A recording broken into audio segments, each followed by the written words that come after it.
रियासत तेलंगाना में लॉकडाउन के मसले पर आज काबीना का इजलास मुनक्किद हुआ था, जिसमें मुख्तलिफ इम्कानात पर गौर किया गया। 2 बजे से शुरू हुई मीटिंग अब जाकर खत्म हुई, जिसमें 5 घंटे लगे। इस इजलास पर अवाम की नजरें टिकी हुई थी। हुकूमत की जानिब से कई तजावीज़ का जायजा लिया गया। महकमे सेहत की रिपोर्ट भी चीफ मिनिस्टर को पहुंच गई थी। कोरोना की दूसरी लहर बेकाबू होने पर रियासत में हाई कोर्ट की हिदायत पर हुकूमत की जानिब से 12 मई को रियासत में 10 दिन का लॉकडाउन नाफिज करके सिर्फ सुबह 6 ta 10 बजे तक 4 घंटों के लॉकडाउन में नरमी दी गई थी, ताकि अवाम अशियाए जरूरिया हासिल कर सके। इसके बाद हुकूमत ने 18 मई को एक अहम फैसला करते हुए लॉकडाउन में 30 मई तक तौसीक कर दी। चीफ मिनिस्टर केसीआर पहले लॉकडाउन या नाइट कर्फ्यू के खिलाफ थे, ताहम रियासत में कोरोना केसों में तेजी से इजाफे को देखते हुए हाई कोर्ट ने नाइट कर्फ्यू या लॉकडाउन के बारे में कोई फैसला करने की हिदायत दी। बसूरत दीगर हाई कोर्ट की जानिब से फैसला करने का इंतबाह किया था। इस वक्त चीफ मिनिस्टर केसीआर खुद कोरोना से मुतासर थे। उस वक्त चीफ सेक्रेटरी ने चीफ मिनिस्टर से तबादला ख्याल करने के बाद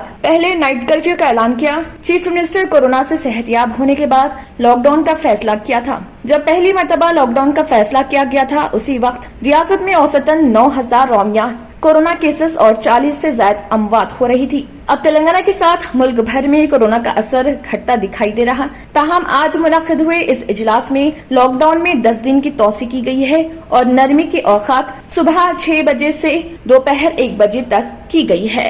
अगर आपने हमारे चैनल को अभी तक सब्सक्राइब नहीं किया है तो यहाँ पर रेड कलर का सब्सक्राइब बटन दिख रहा है, उसे क्लिक करें और हमारे चैनल को सब्सक्राइब कीजिए और साथ ही साथ बेल आइकन को भी क्लिक कीजिए, जिससे आपको ताज़ा अपडेट मिलती रहे।